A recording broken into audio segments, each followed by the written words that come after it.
Hi, we're live. Woo! Happy New Year's. We are the Union and we have real talk about personal growth. And today, Keith and I are going to set our intentions with you. Yay. What? What's going on? I'm afeared. You're feared? What are you afraid of? You're afraid of intentions? I'm afraid of intentions. They feel like a form of commitment. And then I think the thing that has me feel depressed this time of year is like looking at all the things I didn't do. Like I was trained to live in disappointment. So I like go get that disappointment hit at the end of the year, big time, every year. Disappointment, shame. Disappointment, shame. That's Give right. it to me. That's Ah! Wait, if I've got two arms, if I've got Wait, the bullets are run out. Give me another bag. seriously. Should we do anything else in terms of introduction? Welcome to the Union, Real Talk About Personal Growth. Do you guys want to hear a little bit about us?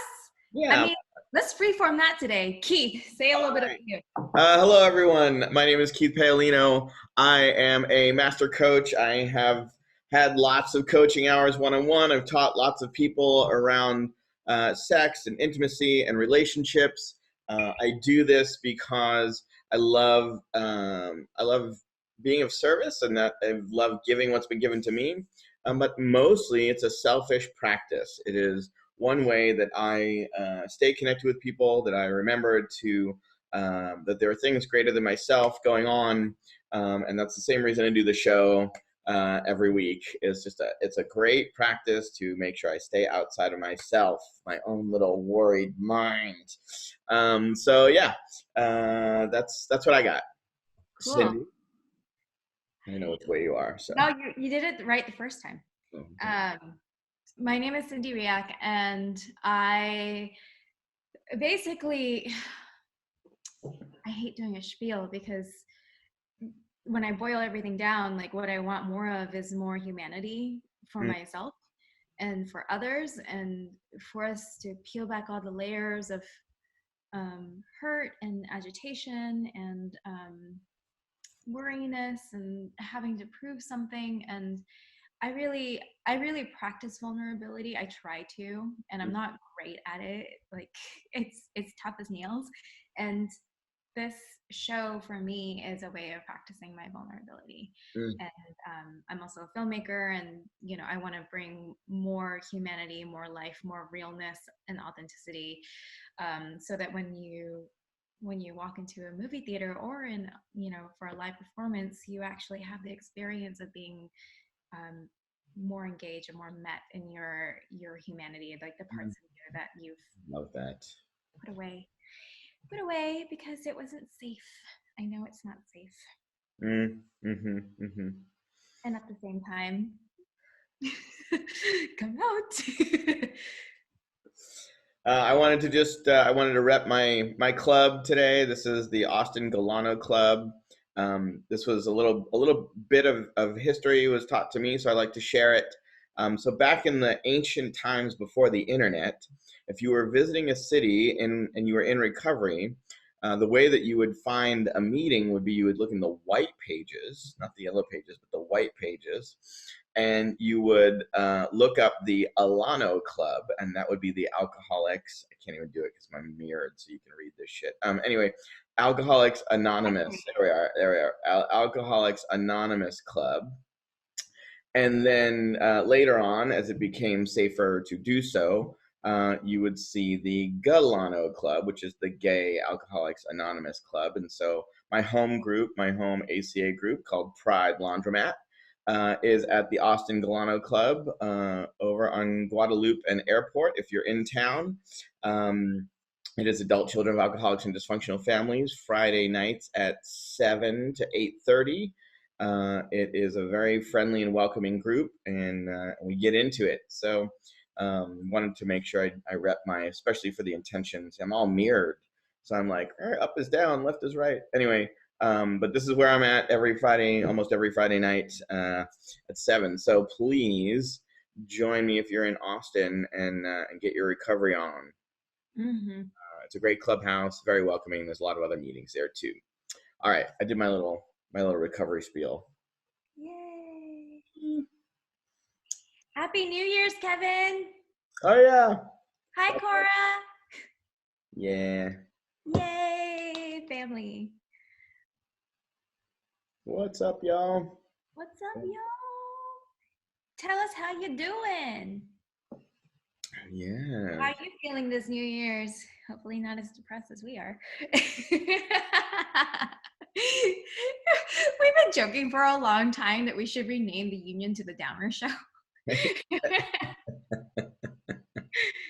I think you and I are like really similar in terms of how we spiral down. So like it's sort of like, hey, let's get these two show co-hosts to get together and like let's make them into downers.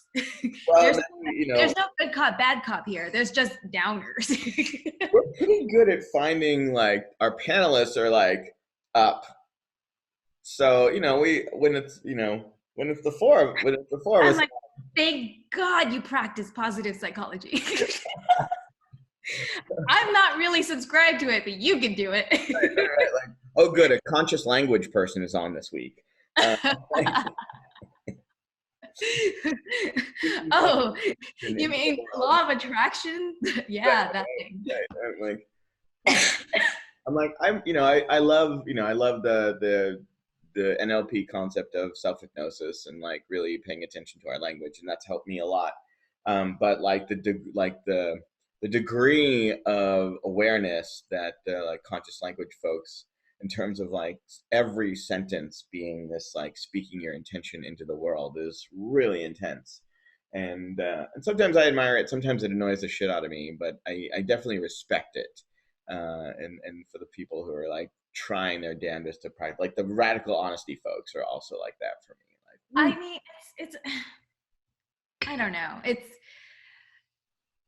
kind of reminds me of like the whole like hide nothing kind of thing, like mm-hmm. reveal yourself at all times. And I'm like, I don't need to know all the pets you've had in your life. Like that's not the kind of thing that I'm interested in. Like that's not going to create more connection. But what I'm hearing is the whole speak your intention into the world thing is how do I speak, like how do I attempt to embody um, what I want more of in the world while being true to what is happening right now. Mm-hmm. Mm-hmm. And like so much of that boils down to curiosity and appreciation, which is really tough to do when things feel shitty. Like, yes, I want to kill myself. How can I appreciate this right now? Yeah, and I like that. I mean, I think one of the things that has us actually be great co-hosts is we do stand deeply for integration, and that is all aspects of my humanity is welcome inside of my existence, at some level of welcomeness, even if it's I would prefer to not be in it at that moment in time. That you know practicing the acceptance piece, even if I'm not succeeding at accepting it, Yeah. is what you and I both really stand for. And that's like the layer of like right now I'm not okay with how I'm experiencing the world. And can I be okay with that layer of not okayness? Yeah, yeah, yeah. So I think my natural state is in the down. Like it is definitely like in the feminine, in the kind of um, like there's a lot of like creativity in there, but it also is like a generally big, like it's been a lot of work over the last 10 years to aim that in any form, to create my own agency and direction and discipline, to have it actually um, create into the world, right, to manifest, or however you want to put it. And that's been my biggest challenge. Hanging out, thinking about cool stuff, and feeling, ideas and feeling. I'm all day, every day, all day, no problem. So that's the yeah. I don't know if I'm 100% like that. It's more, I would say like my natural state, and if I just look at myself over time, like in my childhood, I was very much a feeler, very much um the world is feeling unsafe or something is happening out here, and I need to go in and just like read books and cuddle myself. And I was definitely like a bookworm because out here was too dangerous, so it was easier to go into fantasy and live in that world. um but as I've gone older, um I've internalized like what's expected of me more in some way, and it was like, and so I still really shame that part of me that just wants to lie on the sofa and and Mm, and like feel my stuff, because the clock is ticking and I haven't done enough and blah blah blah blah. And like, and I love that we're having this conversation. We're totally free forming it today, because mm, it still leads back to what are my intentions for this new year, and how do I actually develop more acceptance for myself and who I am, and be more gentle with myself. And it's really like a struggle between like using this terminology, like between my masculine and my feminine. Like it's just like there's the internal part of me that would just love to just lie by a lake and do fuck all. Like I would just do nothing and like be in my feeling states and be totally okay with it. And then there's like this real world that expects me to be, financially able and to have goals and be successful in some way or form. And I think that's why, if we're gonna like bring it back to the Enneagram a little bit, my friend Melody was like, I think you definitely have a three wing if you wanting to be an actor means you're actually going to win an Oscar. Like you're not talking about like enjoying the process or anything like that. It's like you want to win an Oscar. And I'm mm-hmm. like, yeah, I mean, I will enjoy it no matter what, and I already know that. It's like literally like, but I need to get to that mountaintop. Right. I know that after I get to that mountaintop, there's going to be another mountaintop I'm going to try to get to. Right. Right. Right. Right. And it's like two drives that like are at conflict with each other. Yeah, I think that's another point of integration too, right? It's like anchoring my desire in a goal. And so, we at One Taste we used to call them big D desires, capital D, big D desires, and like the like so like my big D desire for my life is to unlock the world's sexuality. Now, the whole point of that is to have something that is so much bigger than myself that every day I have Mm-hmm. something to move towards. Sure, I have something to move towards in my life. Like I this the likelihood that this one person will achieve that thing in this one lifetime that I have is fairly low. So do I just kind of take that as like, oh, I shouldn't do it?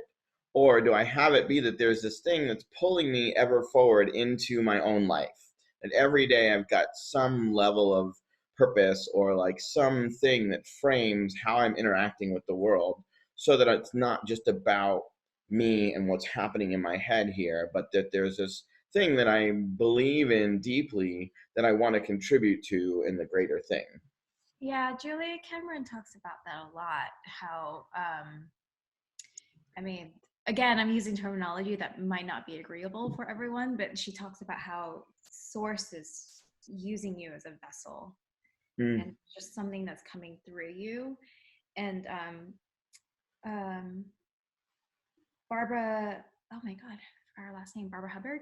Barbara, she's a mother of evolutionary psychology. mm, She just recently died this past year.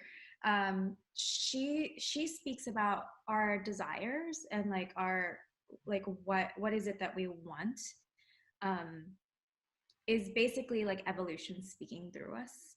And when we think about how, over time we've like made leaps and bounds in terms of um, technology and our physical appearances and how we used to maybe be on four legs and now we're not, and like and we're developed into these creatures, there is still evolution happening, and it's in more subtle ways, and it's how we're actually being in the world and what we're trying to get basically manifest in the world. Hmm. And and so there's, when she speaks about it that way, there's like a, for me, there's like a relaxation in my body, like, oh, like what I want isn't wrong or bad or selfish or dumb or whatever that is.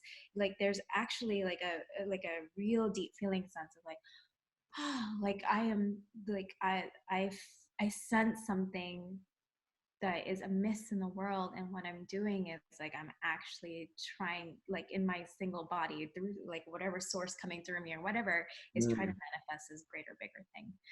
And I might not be able to do it alone, but I'm one part of it. So um and that's still really hard for me to do, is to validate what I want. Mm. Yes.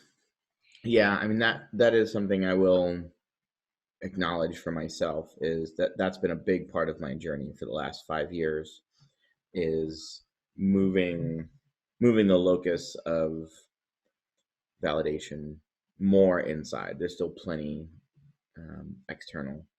And so Barbara Marx Hubbard, sorry. Barbara Just Marx Hubbard. Okay. What was her? Did she have a book that we all have heard of, or is she just the whole evolutionary psychology thing?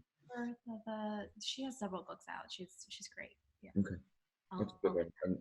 I like I like I like what you were saying. I hadn't heard of her before, so let me check yeah, it. I'm like a fangirl for her. When I saw her talk, I like did the whole screaming and like, please autograph my thing. Um, so yeah, Yeah.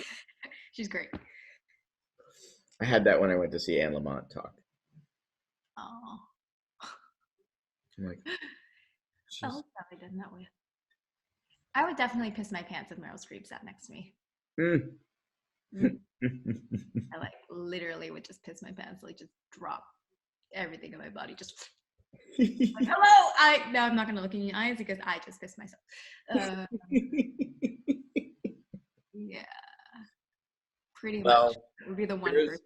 here's hoping you'll be on set and there's a wardrobe nearby. I know. Like, hey, I know this is a drama and everything, but like, do you carry adult diapers around here? Just Meryl Streep is walking around and I just can't contain myself. Help me. Oh, Oprah would be the other person. Oprah, I Oh would. yeah. Yeah, there's some of those big figures that. So there's somebody. So like Steve Jobs is one for me that I'm like. He had he had like one end of the spectrum down, but his Mm, personal life was shit. right, right. And I think that, and so then if you saw Elon Musk's interview on Joe Rogan where he gets high and he's basically like, "You don't want to be me. I'm terribly lonely." Like he's like, All I do is work," and like it's like this thing of like, how do you? And I think one of the things that when we talk about integration is we talk about like the masculine serving the feminine from a place of equality, right? There's that kind of seemingly paradoxical statement. Those aren't the words that Cindy uses, but she's used other words that are similar. And again, so always open to, in the comments, if you've got other terms that you want to use too, we're always open to hearing about other terms to use. But this is the terminology I use.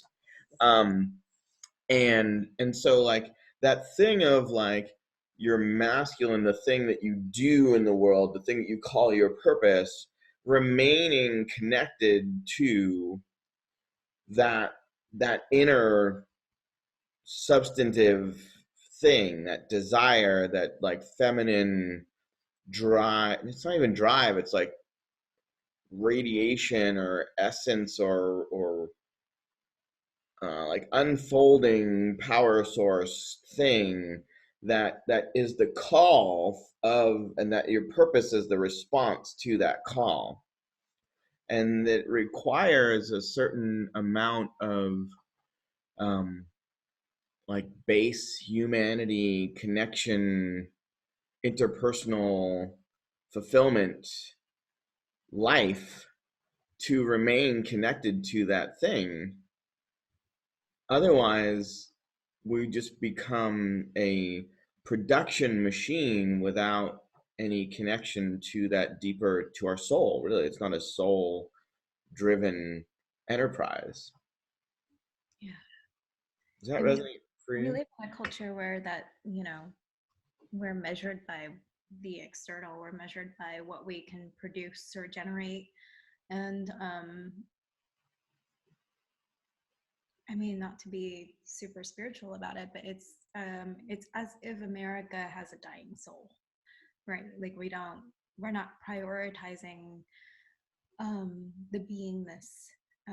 We're not prioritizing and validating the experience of life as it is. There has to be a goal. There has to be a drive. And so, like, you caught yourself saying the word drive, and then it's interesting that you brought up Elon Musk because there's a question that we ask um, in our outcome frame in NLP Marin. This is like one of the first things we learn, and Mm, it's taking what we want and then asking the question, what would having that do for you? mm-hmm. Asking that question until it comes down to, I mean, I can imagine Elon Musk saying, you know, I want this so that someone will finally me, or something like that. And Mm-hmm. that is so far removed from I need to save I need to save the world and we need to get to Mars or or whatever that might be. it's Right. it's so far removed from like this like really base desire that we all share, which is like a desire for belonging, a desire to speak our voices and show up and Mm-hmm. still be loved. Like I mean, it's it's so sad in a way. That's such a great connection, and that's one that I don't make often enough. Because really, if so, applying that to myself, then the underneath answer is something like, so that how I feel as a natural sexual being will be accepted in the world, right? So if my desire is to unlock the world's sexuality, and then then answering that question is like, so then who I feel I am, who I feel like the essence of me is acceptable in the world. Because right now it generally isn't. And Mm-hmm. and then so like do I then I could either like change myself to fit in with that, which ends up feeling really bad, or I can say I approve of this healthy expression of who I am, and I see in the world that there's a lot of unhealthy restriction around this particular kind of expression. And can I be a standard bearer for that, both for myself and for others, essentially? So it's got to be a selfish thing, basically.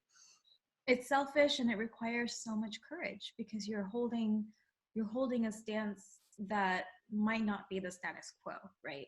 Like if your goal is to be an Instagram influencer and you just want to wear the same old thing that everyone else in LA is wearing, like you might get there, and it doesn't require as much courage as someone saying, hey, like what I want more of in the world is more acceptance for our sexuality, or more acceptance for our vulnerability, and more acceptance for all the dark crazy parts of us that is like generally like not Instagrammable. Like it's just there's a willingness and like a desire, but it just requires so much courage because we're standing in the face of fear. And I think we've talked about this in multiple topics before, because like what we're doing is like, especially as practitioners, is like we're saying, hey, like I can't live in this world where I ignore my inner life. I can't, like I want to choose a path that's less acceptable. I want to choose a path that that other people might judge or put down, or you know make me look like I'm a whiny crybaby or whatever that might be. And it just requires so much courage because you're doing that in the face of shame, in the face of not belonging, in the face of fear. And it's why whenever people talk about their path, like I hold so much honor and so much humility for their path, like no matter what it looks like and no matter what kind of path they're on, like they're really really working hard on themselves, and like for them to take a first step on that path required so much courage. Mm-hmm. Mm. Yeah, it is. It's something. It's like I like there's a so like there's the part of me that um like I absolutely honor people who keep stepping forward. And then there's the part of me that's still like intense football coach that's always like, I know you get another one in you, like I know you get another one in you. Um, because the identity programs that we live inside of are so good at telling us we're doing a great job while we're simultaneously, you know, operating at 40%.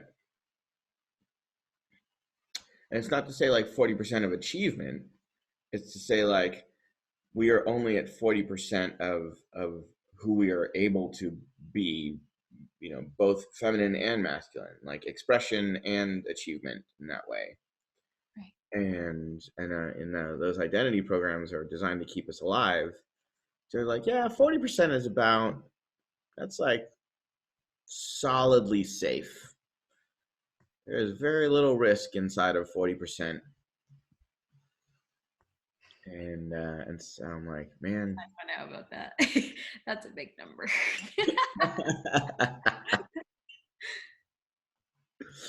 Yeah, I think that's another way that I appreciate. We definitely, there's still like, even though we're both kind of down folks, like live in the down, we do have some really great um, different perspectives that we bring to this, and that for me has been the whole point of the show.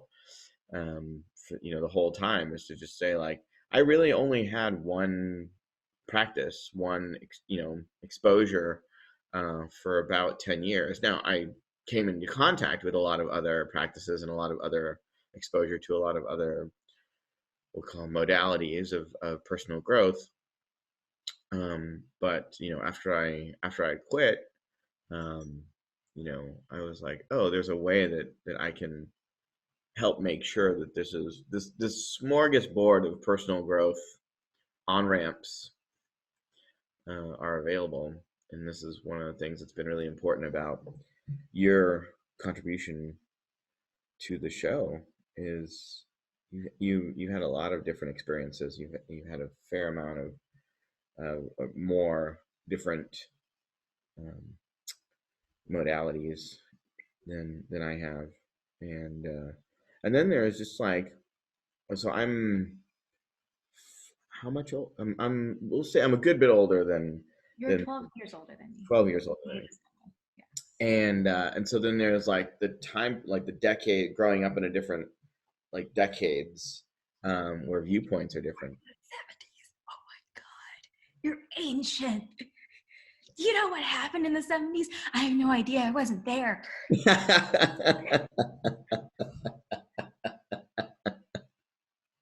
I mean, my high school classmate that I'm connected to on Facebook was like, "Hey, guess what?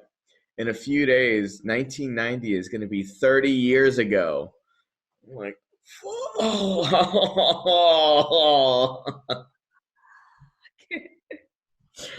Like, what? That What? blows my mind, considering that the 90s seemed like it was yesterday. Like Kurt Cobain just killed himself. Like, there's just like, but that's a great, little like side of like, and that's how we identify, right? Like that's something that's like how strong identity is. Well, what I really enjoyed about what you said is like our show is about like the marriage or the union of like the yin and the yang, the of opposites in some ways. And like you and I have similar values in some ways, and we have very different values in some ways. And what I read yesterday, I read a New Yorker article about Sam Mendes, the director, Mm-hmm. and he said, "Oh, no, no, no." The commentary was, the way that he works with actors and how he picks out like the minute little details about each behavior and each moment, gives him sort of like this, people look at him as if he's like both mother and father, both nurturing and both pushing. And so when you were saying how like, well, there's that part of me that just wants to be like that coach, and I'm just like, yeah, like what we're doing is we're having this dance where like we're both taking on roles of mother and father, and what I think we do really well is that we model both in each of us. So Hmm. I can be both mother and father. Yeah. Uh, I'm way better at being mother until I get resentful, then I become father. And then like, and I think it's pretty similar for you. And like, and so we kind of hand off the ball really well. Yeah, I think that's spot on. And to me, that kind of brings us back to what integration looks like. You know, this idea of reparenting, um, as a means of integrating the disintegrated parts. And with Cindy, you know, she's on a path right now where there was, I don't know how many different parts. There's like 32 different parts. Wait, what? In NLP Marin, don't you guys talk about like there's like so many different parts, right? There's like Oh, it's unlimited. So is it? Mm. yeah, so we have people picture like a football stadium or like a really massive auditorium, and then your parts come in. And it just keeps streaming in even as you're talking. So it, endless. Okay. For me, I've got four, so I'm just like like trying to simplify They it. look weird too. I have tree parts. I have a house that Oh has wow, eyes.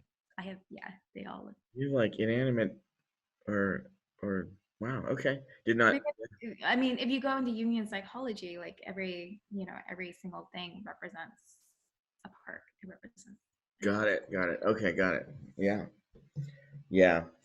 I I think that's scary for me to have there be that many part. Like it's just a lot to pick apart. Essentially, like it's a lot to identify. Yeah, you're talking about ages, right? Yeah, I'm generally talking about like little. I mean, I know there's an infant part, but that one feels like generally in the kind of integration that I'm referring to around the family systems work and things like that. It's you start at the part that's closest to you in your current age, and you integrate that one first because it's the one that you are most easily relatable to, and vice versa. So you create a relationship, and then you work your way backwards. And then for most of us, and just for me, I'll just say personally, um, there's just so little ability to get back. So I mean, I've had people take me into like hypnotic states and things like that. I just have so little connection to my infant state that Oh, I go like, there first. what's that? I go there first. I go like to preconception. Yeah. That's where I first go. Yeah, Mm. interesting. So I mean, just in terms of integration, like I'm not aimed at my infant state. I'm aimed at my little one, and he's the hardest one for me to understand and Mm. talk to and stay connected to. And so Like he's pre-adolescence, like little one. Like, is that what you're referring to?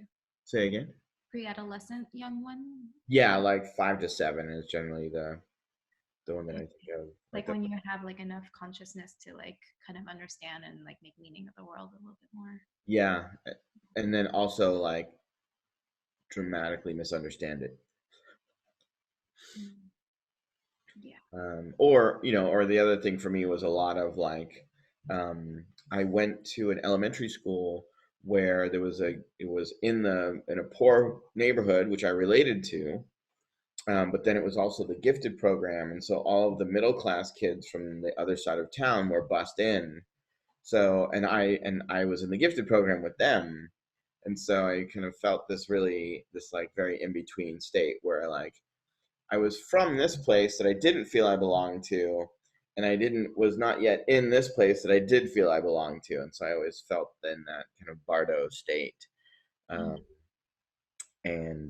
and so that's the and then my little one ended up feeling like he had to pretend. I did a lot of pretending starting at that age. Around, I was just joking. I went to my friend's. He had his 35th birthday party at a roller rink here in Austin, and the theme was 1984, which was the year he was born. And so I have like a pink stripe button down shirt. I don't own khakis at this point, but I wore and I pegged my pants and did loafers with no socks as my like 80s style.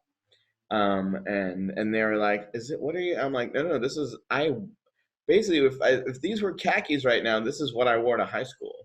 And somebody was like, "Oh, you weren't very popular in high school, were you?" I was like, "Well, I was. I just didn't know I was. It was a very weird time in my life, Yeah. but yeah, Like that the hot whole girl who doesn't know she's hot. right. Like I knew everybody, and everybody knew me, but it wasn't connected below the surface with a lot of people, or I was just connected with a very few people. Um, yeah, but that feeling of like um, having to like, I was basically like, I was often dressed like an adult in high school. Like I was dressed in business casual basically for high school. That's basically where I was, trying to be somebody other than I was. Mm. You and most other people in high school. Yeah. Especially through No, like I was wait, special, Cindy. I am addicted to being special, and you can't take that away from me. are you an anagram type 4? That's my job. What are No, you celebrating about 2019? that's a good question. Here for it. Um, I would say um, I am celebrating. There was a some level of closure on digesting my one taste experience that happened in 2019. I lived alone for a year and a half after living in community for 9 years. Um, and living in community meant I, shared a bed, and it was usually 8 to 12 people in a 4 to 5 bedroom house or apartment, and it was like density, like community density, and practice house and things like that. And so living alone, I was at first just terrified that I was going to revert to everything I had been doing in terms of isolation and lack of connection. Um, Mm-hmm. and I just got to be responsible for putting everything I learned into practice in my life on my own for myself. And that there was a lot of digestion in that. And so yeah, some aspect of that completed in earlier this year, and I'm really grateful for slowly and deliberately coming back into like Cora moved here and we started living together, and then we moved into this house a few months ago, and now we've got a house member and we've got more things that we're hosting to bring the outside world into contact with the community container that we're creating, so that people who want it can come and have it more, and have it be that like I'm putting a stake in the ground and saying this is what we stand for, and this is what is here available and offered, and if you want it, please show up for it, and we're going to provide ways for you to show up. It almost feels as if your house is like set anchor, and then people just know that this is where you come to get connection and community. Yeah, yeah, where all of you is welcome. Yeah. Anything else you would like to celebrate about 2019? Mm, um,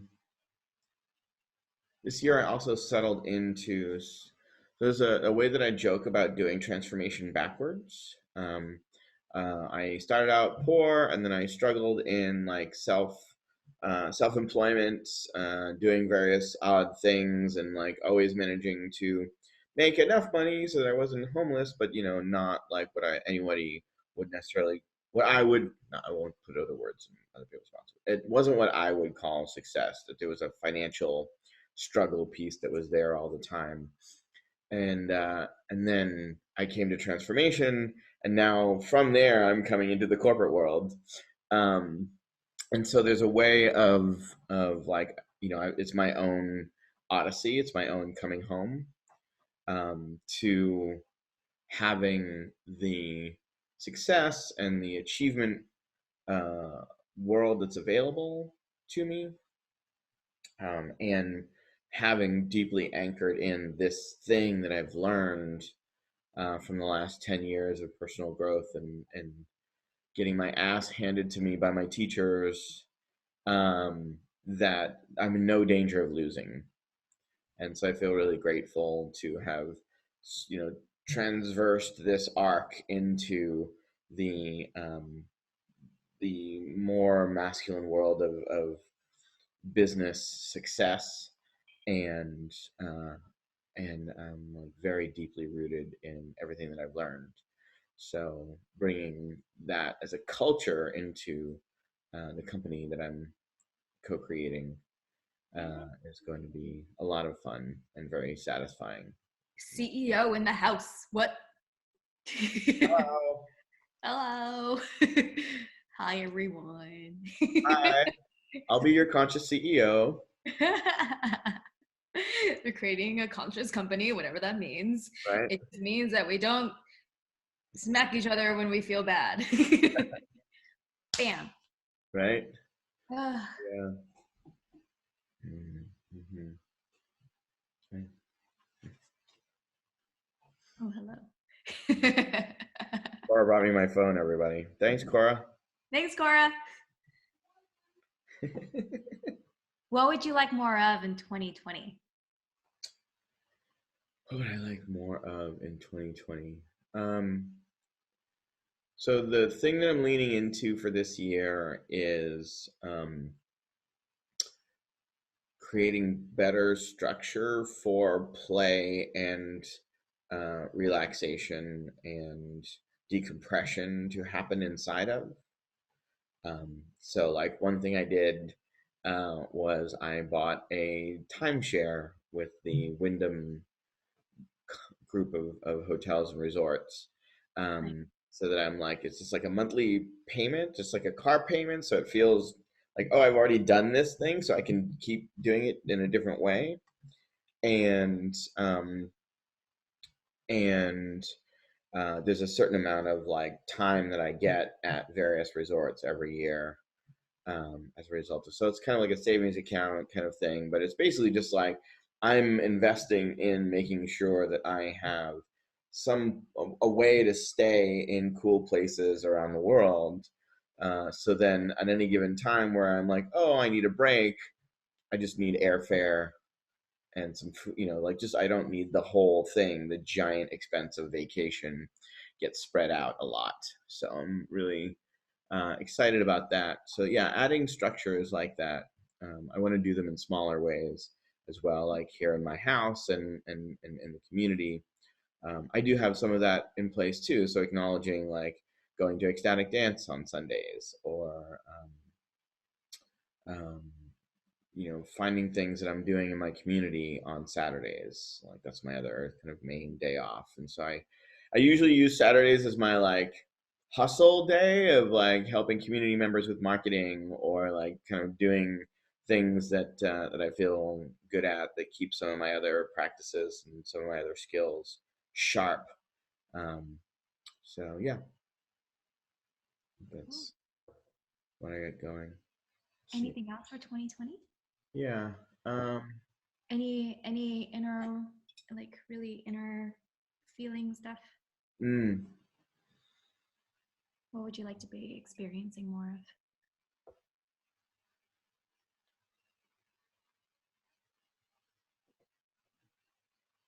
uh,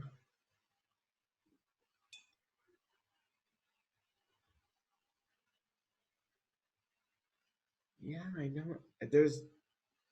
don't have anything that really comes to mind at the moment. I mean, this year has really been like I've hit a level of ease and acceptance of who I am. I've hit a level of reception in terms of support. I've hit a level of stride and pacing in terms of work, and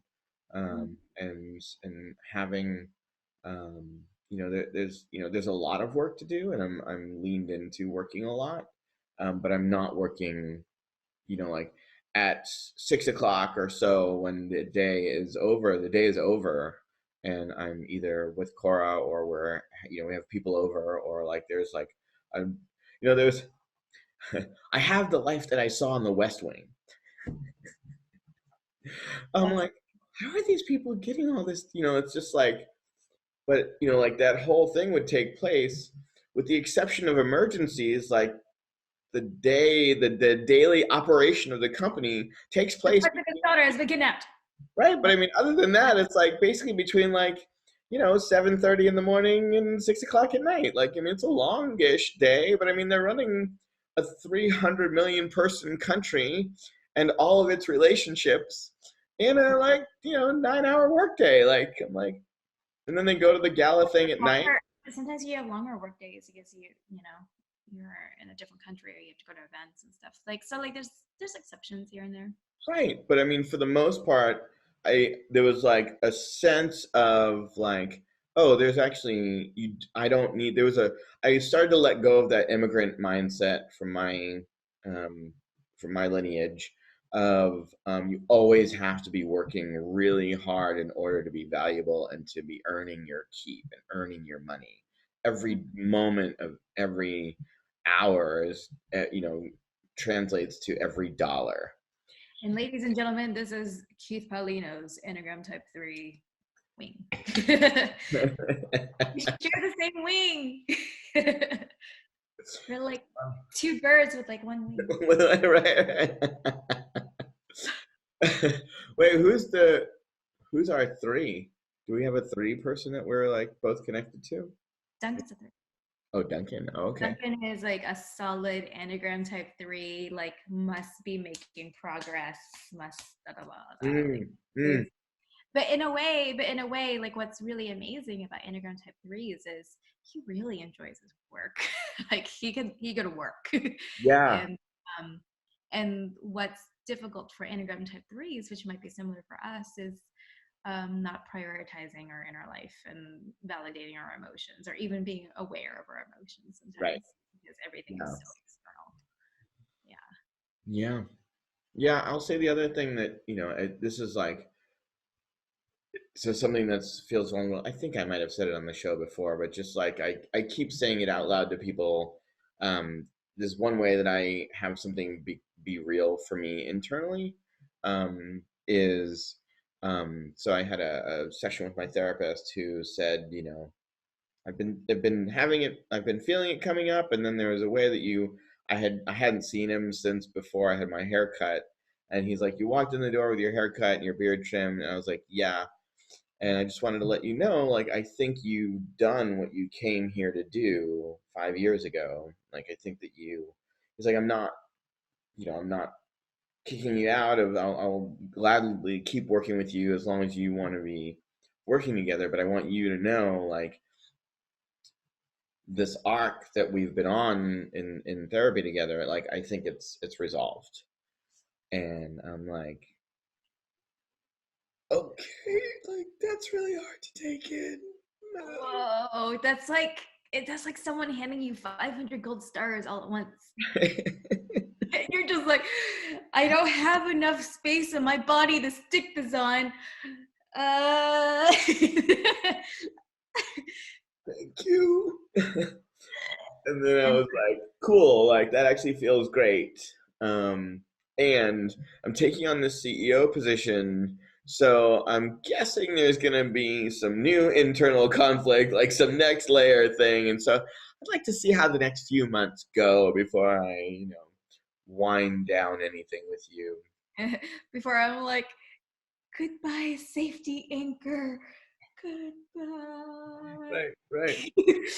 But then I was talking to my ex, about it, because she and I were still together when I started therapy with Bill, and she's definitely been a part of that arc. And she was like, oh, so like, who's your next main? Like, Bill's been basically one of my main teachers for the last 5 years. And she's Mm-hmm. like, so what does your next teacher look like? Do you have a sense of that?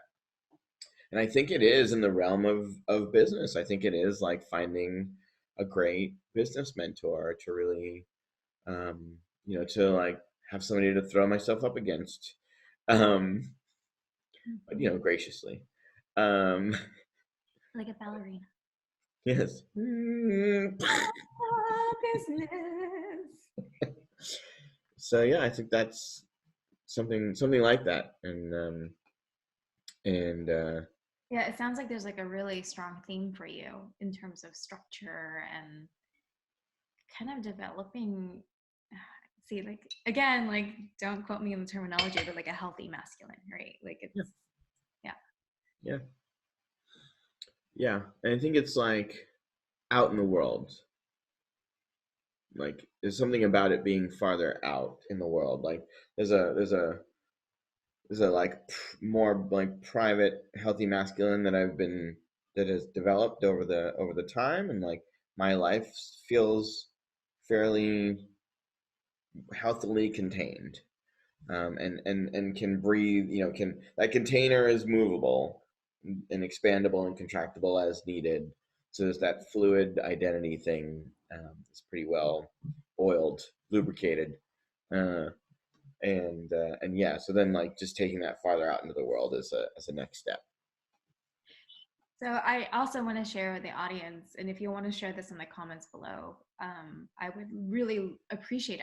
I would love to read them and be able to respond to you. So, what are you celebrating about in 2019, and what would you like more of in 2020?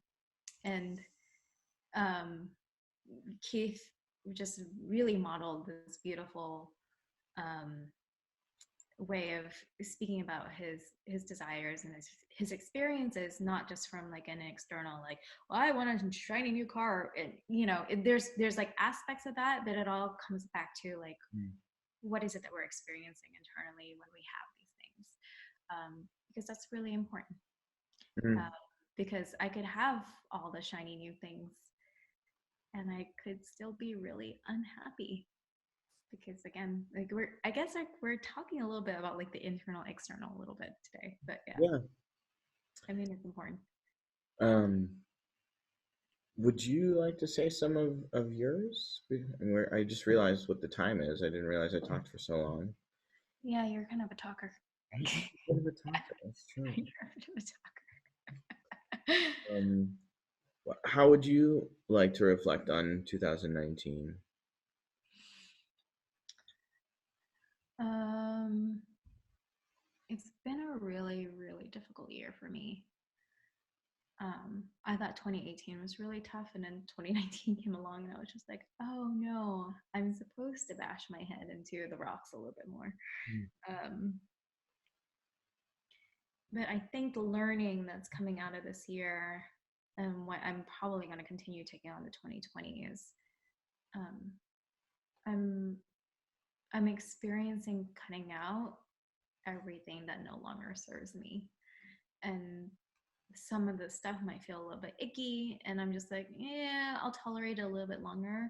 And then I realize like there's no way I could continue tolerating that. Like there's my life is much too short for me to continue tolerating anything that doesn't feel right or good.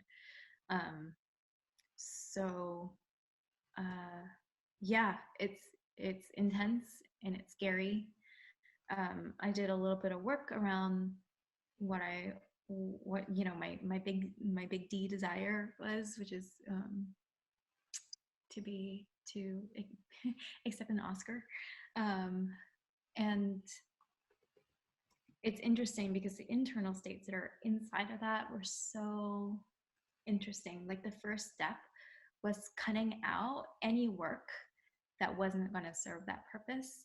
And it was so fucking scary. It was like, oh, like now I'm exposed. Like there's no one else I'm supposed to be supporting. There's no other someone else's mission or other someone else's purpose that I'm serving. Like it's just me serving me. Mm. And it was just feeling so like it was just like a vacuum of like fear and shame and self-doubt. And so that was like the first step towards moving that goal. And so like we did this process where we're kind of um taking our desired state and then like having like little pieces lead towards that, and then we actually stepped backwards on the timeline a little bit and like felt like what it like why we have our present state like because it's better than what we had before, and it was like oh fuck it sucks now but it sucked even harder back then. Yeah. Um and the further I moved forward towards my goal, the more I realized that what I was wanting wasn't this like weird abstract selfish thing. It was like I want healing in the world, and there's healing inside of me that I want so much of, so desperately.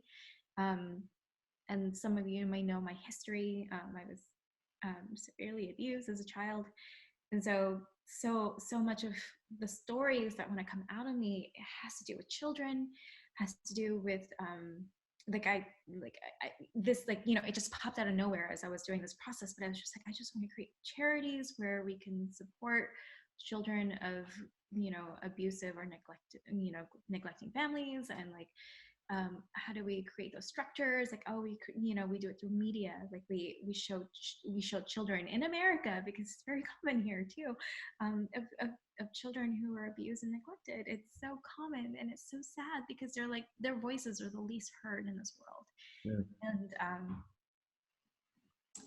And so I got to this goal, which is me accepting an Oscar. But like what led to that was like me creating a movement, and Mm.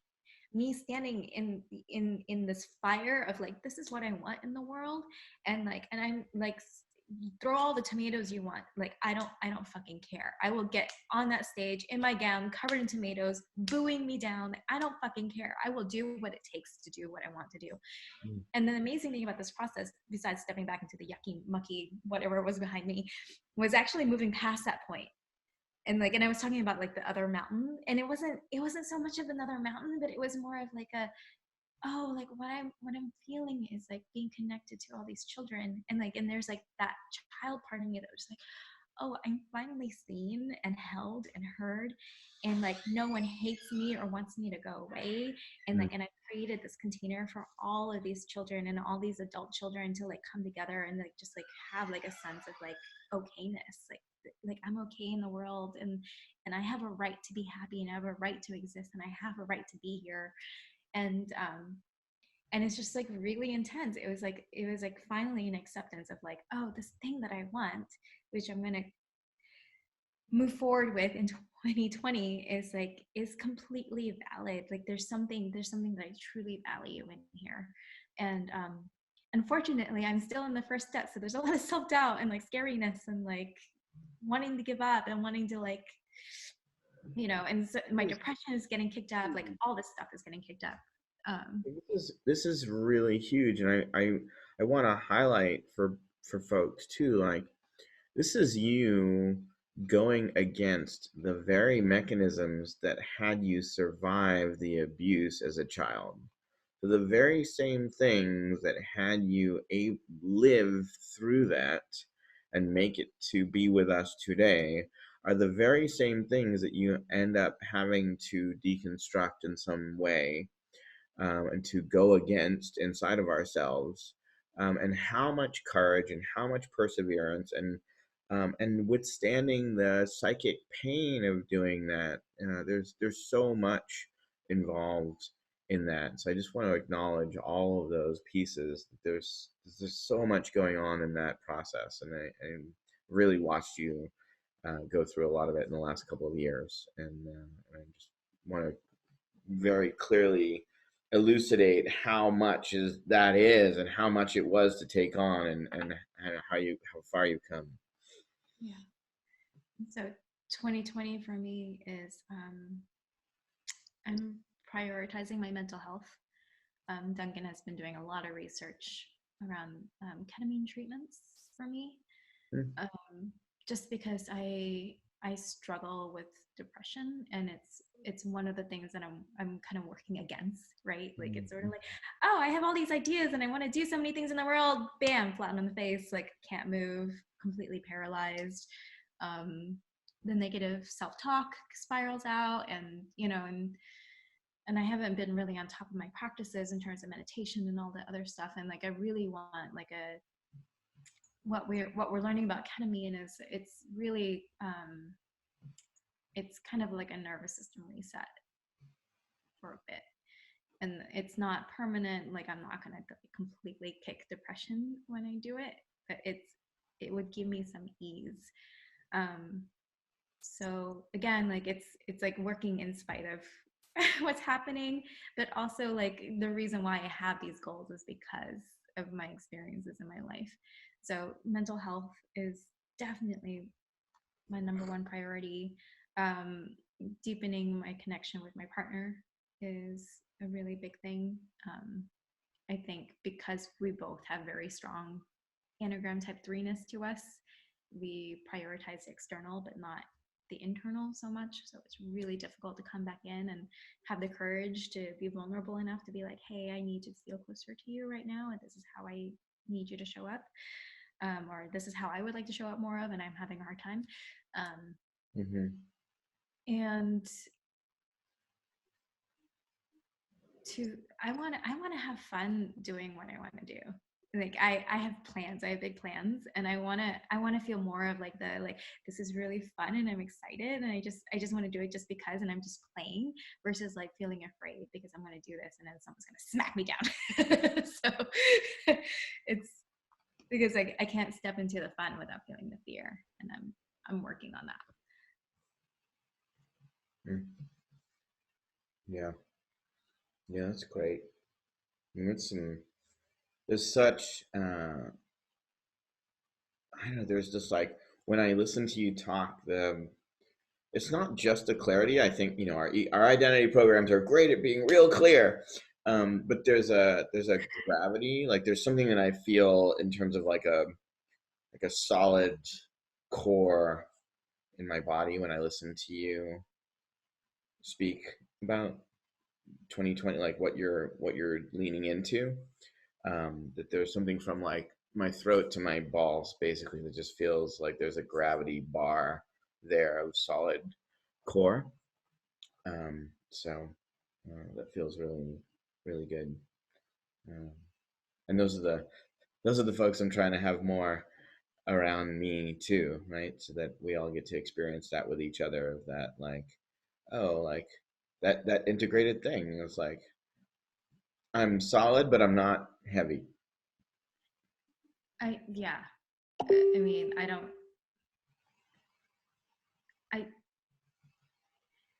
it's so strange when I show up in this way in the world where I'm like, yeah, there are things I want to do. And like, this is the internal process inside of here. And it's really messy and like not perfect. Like I wish I could feel positively about everything, but I don't. Like I have internal struggles.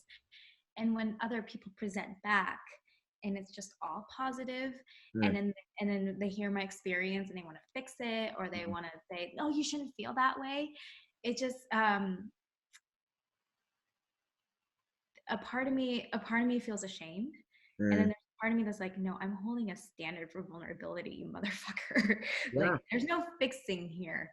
This yeah. is me being human, and you got that going too, and you A, might not be aware of it, and B, like not comfortable showing it. And I just have to keep remembering like we would be better as a human race if we Mm. could be in the depths of our humanity and show it. Not hide it. Yes. Yes. Yeah, and I wanted to kind of point out that is what codependent behavior looks like. My one of my mentors, John Friel, has a definition of codependence that is essentially um, controlling other people in order to manage my own anxiety. Yeah. People feel a lot of things around me. I Right? get it. I get it. Right? Like that's something that I've had to. So that's been part of the acceptance process of like I am a catalytic human being. I You're mean, people used to be like, please don't look in my direction because you're going to see something that I'm not ready to see. Like people would literally tell me that. And then just like, but why are you hiding? Like, I would love you into being if you could just be there with me. Okay, I get it. You're not ready. Yeah, I'm right. Like, yeah, I mean that's it's such a part of the journey too, in terms of like teaching, right? Like we've both been teachers and coaches, and how do I? It's like it's what I've learned is basically like this, like a constant version of like helping somebody like lean in and then just like letting somebody push back. It's almost like fishing where you like have a fish on a line and then you like let them go out a ways and then you kind of reel them back in and they fight it a while and then you let them go out a ways and eventually they surrender and get in the boat. I don't know. It's not my best metaphor, but no. Cindy's like, no, It's let's not not do awful. that I don't know if I'm down with that. again. That's not the game I want to play. But in terms of like, like standing for someone's desire fiercely and then like letting them, like not letting them, but just like be in compliance with like you you're like tired in this place and you want to like kind of relax back into contraction a little bit and then, and having more of that dance with someone. Yeah. And we're doing that constantly in ourselves, regardless of relationship. Yeah. So, Yeah.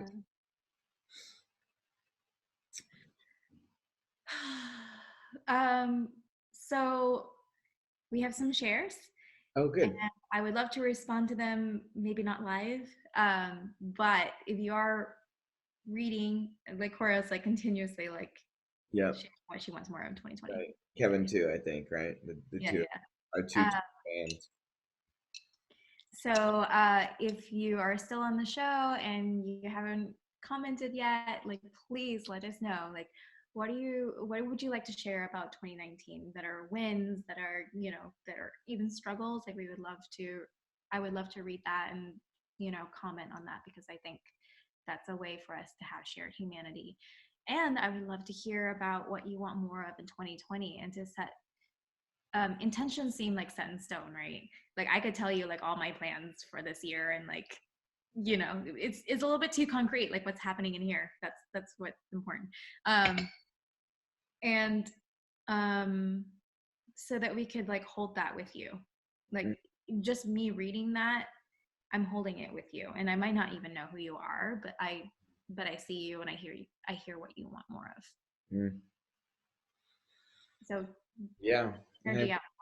think I think I'm not 100% sure, but I think Cora is planning on going on in the Union Life group, and instead of doing her usual interview, she will be doing where she can like bring people on and they can talk about their stuff for either from last year or for the next year. I'm not sure exactly how she's gonna do it, Cool. but When yeah. is that going to be, Cora? And can you link to the Union Life, please? Yeah, I think we're just trying to finalize our. So I'm on vacation, so I think we're just trying to finalize like what we're gonna do for my last few days of vacation before I go back to work, and then once we've got that figured out, she'll put it on the schedule and announce it. Cool. Awesome. So look out for Cora's comments below in this video. Yeah, yeah. Well, maybe we just post something on the Union Show page that she's gonna do it too. Cool, cool. So that's it. Now Yeah. we're going to step confidently into the new year. Oh my God, we've got how many more hours? Five? No, I don't know how many more hours. 8.5 more hours or something. I have 12 and a half hours. Oh, okay. So, oh, right. Yeah, that's about right. We're 2 hours. So 10 and a half. 10 and a half for me. I am in the future.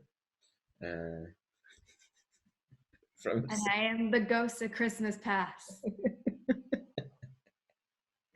I will haunt you forever.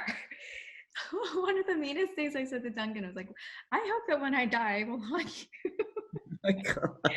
It's such, I like literally after I said it, I was like, wow, that was totally something my mom would have said. Like, I am becoming my Oh yes. Yeah. Um, well, I also want to say that I am grateful for our connection, for what we co-create here on the show, for what we do off air in terms of creating this, in terms of um, being connected, and just in terms of our friendship. And I'm proud of us for continuing this thing, for having done this thing. I've been doing it now for 2.5 years, and that is ranks up there in the top 5 of things that I've done that are not relationships, that are like things that I've done like out of purpose and out of desire for like longest things. So yeah, I'm really uh, love that this is something that is a practice and something that we do, and appreciate us. mother. I appreciate us too. We do the thing. We do it. We show up every week and we do it. Yeah. Even on holidays, Even on holidays, the hardest time. which which you can't say about Chick-fil-A Or Whataburger if you're in Texas, or In-N-Out in California. right? Right. Actually, it's just Christmas because they're Christian. Oh, well, Whataburgers in Texas are open 24 hours a day, 363 days a year. They're only closed on Christmas Day and New Year's Day. That's it. You mean the days that you need it the most? Or I'm like, I have nothing to eat. Everything's closed. Where's my burger? uh, all right. Well, everybody out there, we love you. We hope that you um, get something from our broadcast vulnerability every week, and we always want to hear more from you. If there's anything you want to see more on the show in this coming year, if there's anything that you want to talk about, you can always put stuff in the comments. You can always private message us. You can always get on the Union Life group and message with Cora, who is um, taught in a lot of the same modalities that um, Cindy and I are, as far as a coach and a facilitator. So, please know that this is not just a TV show that you are here to consume, but that there's an opportunity for us to be here for you in deeper ways. Yes, absolutely. I want to hear more voices this year. I want to hear your humanity and what's happening for you, and your wisdom, because I mean we got 2 perspectives plus Cora. We got 3 perspectives, but more perspectives are better. Yes, definitely. That's why we have guests That's, that's to balance out our down. all right, everyone. Well, Happy New Year. Thank you for watching. We will be here next week with our usual format of 4 people Yeah, we got guests next week. and talking it up. Um, Thank you. Thank you, everyone. Happy New Year's. Happy New Year. Stay safe. Enjoy yourself. Set intentions. Go to bed at 10 p.m. just like we are. Take care of yourselves. Yeah, take care of yourselves. All right. All right. Bye, Facebook. Bye, everyone. Bye.